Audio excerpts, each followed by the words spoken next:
الحمد لله رب العالمين وبه نستعين وأشهد أن لا إله إلا الله وحده لا شريك له وأشهد أن محمدا عبده ورسوله صلى الله عليه وعلى آله وصحبه وسلم تسليما كثيرا اما بعد. گرامی قدر حضرات و خواتین، اللہ کے فضل و کرم سے انشاءاللہ ہم آج اور بعد کے دنوں میں قربانی کے مسائل کے تعلق سے ایک سلسلہ شروع کر رہے ہیں، جس میں ہم اپنے سامنے شیخ محمد بن صالح العثیمین رحمہ اللہ کی معروف کتاب الشرح الممتع علی زاد المستقنع، یہ ہم اپنے سامنے رکھ کر کے قربانی کے مسائل سیکھیں گے، پڑھیں گے. اس میں کتاب المناسک میں یعنی حج کے آخر میں قربانی ہوتی ہے، اس لحاظ سے کتاب المناسک کے آخر میں یہ باب آیا ہے، جس میں باب الحد والاضحیہ والعقیقہ یعنی تین مسائل کو اس میں اکٹھا کیا گیا ہے. کتاب المناسک کے ذیل میں باب الحدی والاضحیہ والعقیقہ، حدی حج والی قربانی، الاضحیہ بقرعید والی قربانی، اور عقیقہ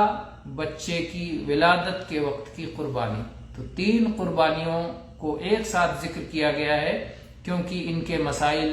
ایک دوسرے سے عام طور پر ملتے جلتے ہیں. تو اس میں صاحب کتاب نے کہا باب الحدی والاضحیہ والعقیقہ، حدی، اضحیہ اور عقیقہ کے مسائل کے بیان میں. اس کے بعد کہا افضلها ابل ثم بقر ثم غنم ولا يجزئ فيها الا جزع ضأن، کہ ان میں یعنی حدی، اضحیہ اور عقیقہ، ان میں بتایا یہ عبارت ہے اصل کتاب زاد المستقنع کی، اور اس کے بعد میں شیخ ابن عثیمین رحمہ اللہ کی شرح ہے. تو اس میں کہتے ہیں کہ ان میں افضل یہ ہے کہ اونٹ ہو، مکمل اونٹ گویا سب سے افضل ہے. اس کے بعد میں گائے بیل، اس کے بعد میں بھیڑ بکری، اور حدی میں بھیڑ کے 6 مہینے کا بچہ کافی نہیں ہے یا مقبول نہیں ہے. حدی کی شرح کرتے ہوئے شیخ فرماتے ہیں کہ جو بھی حرم کی طرف بھیجا جائے، حرم کی طرف جو بھی بھیجا جائے، چاہے وہ مویشی ہوں یا مویشی کے علاوہ کچھ اور ہوں. کبھی کبھی انسان وہاں حرم میں بھیجتا ہے اللہ کی خاطر تقسیم کرنے کے لیے، وہاں پر حاجیوں کو دینے کے لیے حرم میں اللہ کی خاطر بھیجتا ہے. تو کبھی مویشیوں کو بھیجتا ہے، اونٹ کو، گائے بیل کو، بکریوں کو، اور کبھی کھانے پینے کی چیزوں کو بھیجتا ہے جو اس کے علاوہ ہوتی ہیں. کبھی لباس وغیرہ کو وہاں پر بھیج دیتا ہے جو اللہ کی خاطر تقسیم کیا جاتا ہے. تو حدی کا لفظ یہ اضحیہ کے مقابلے میں عام ہے. جو بھی حرم کے لیے بھیجا جائے، مکہ کے لیے بھیجا جائے، وہ حدی ہوتا ہے، جبکہ اضحیہ یہ بقرعید کے موقع کی قربانی کو کہتے ہیں. اور اضحیہ میں بہیمۃ الانعام ہی ہونا ضروری ہے، یعنی مویشی جو متعین ہیں وہی اضحیہ میں ذبح کیے جا سکتے ہیں. لیکن حدی میں بہیمۃ الانعام کے سوا بھی ہو سکتا ہے کہ جو بھی حرم کو بھیجا جائے، البتہ جہاں شریعت نے متعین کر دیا ہو، شریعت نے متعین کر دیا ہو، جیسے اللہ تعالیٰ نے فرمایا فَإِنْ أُحْصِرْتُمْ فَمَا اسْتَيْسَرَ مِنَ الْهَدِيِ، اسی طرح سے اللہ تعالیٰ نے فرمایا فَمَن تَمَتَّعَ بِالْعُمْرَةِ إِلَى الْحَجِّ فَمَا اسْتَيْسَرَ مِنَ الْهَدْيِ۔ تو ان دونوں مقامات پر ہدی سے متعین ہے کہ بہیمۃ الانعام ہی میں سے ہونا چاہیے، مویشیوں ہی میں سے ہونا چاہیے، اور شرعی طور پر ان کے لیے جو مطلوبہ اوصاف ہیں وہ ہونا چاہیے، یعنی ان کی عمریں یا ان کا دانتوں کا گرنا یا عیوب سے ان کی سلامتی، یہ جو چیزیں مطلوب ہیں شرعی طور پر یہ ہونا چاہیے۔ تو احصار کے موقع پر یا اسی طرح سے جو قران اور تمتع میں جو دم ہے وہ اس کے لیے جو ہدی متعین ہے وہ مویشی ہونا چاہیے، کہ یا تو اونٹنی میں سے ہو یا گائے بیل میں سے ہو یا بھیڑ اور بکری میں سے، مذکر و مؤنث دونوں میں سے کوئی بھی ہو، یہی ہو سکتا ہے۔ اور جہاں تک اضحیہ کا مسئلہ ہے تو بتایا کہ اضحیہ ما یذبح فی ایام النحر تقربا الی اللہ عز وجل، کہ اللہ کی قربت حاصل کرنے کے لیے، اللہ کی عبادت کرنے کے لیے، اللہ تعالی سے اجر و ثواب حاصل کرنے کے لیے قربانی کے دنوں میں، یعنی ایام النحر، یوم النحر، اور اس کے بعد جو ہے ایام تشریق جن میں قربانی کی اجازت ہے، تو ان دنوں میں جو جانور اللہ کی عبادت کی خاطر نیت کے ساتھ جو ذبح کیا جائے اسے اضحیہ کہتے ہیں، اور اضحیہ کی جمع ہے اضاحی، اور اضحیہ یہ اصلاً ضحیٰ کے لفظ سے مشتق ہے، اور جس وقت اس قربانی کو ذبح کیا جاتا ہے، یعنی ذبح کا آغاز جب ہوتا ہے، ابتدا ہوتی ہے صلاۃ عید کے بعد، صلاۃ عید ضحیٰ کے وقت میں پڑھی جاتی ہے، اور اس کے بعد سے اس کے قربانی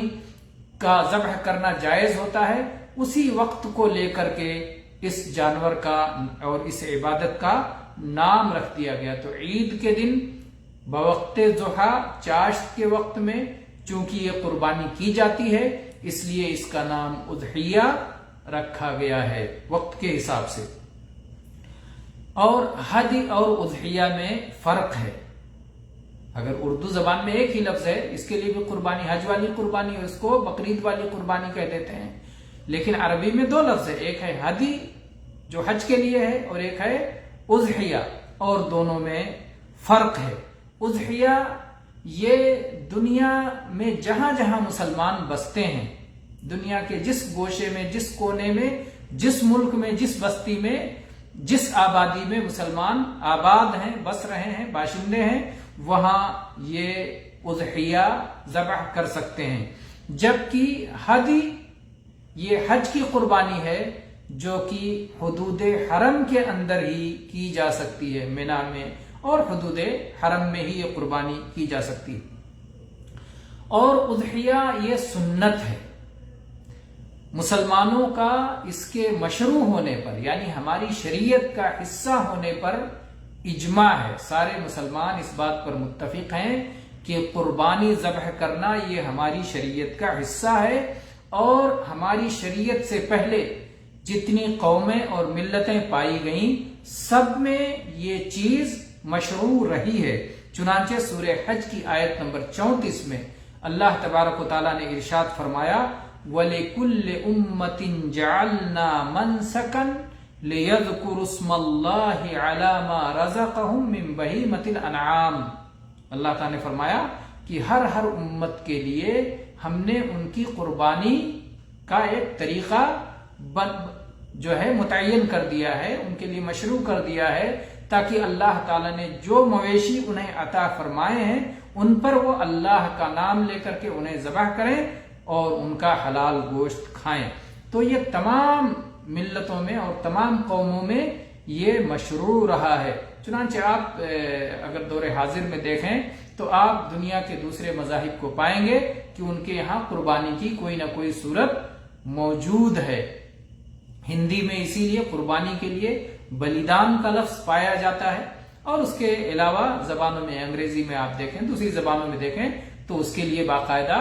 الفاظ موجود ہیں۔ تو ہر ملت میں قربانی کا وجود ہے، قربانی پائی جاتی ہے، البتہ ہماری شریعت میں اس کا کیا حکم ہے؟ کیا یہ فرض ہے؟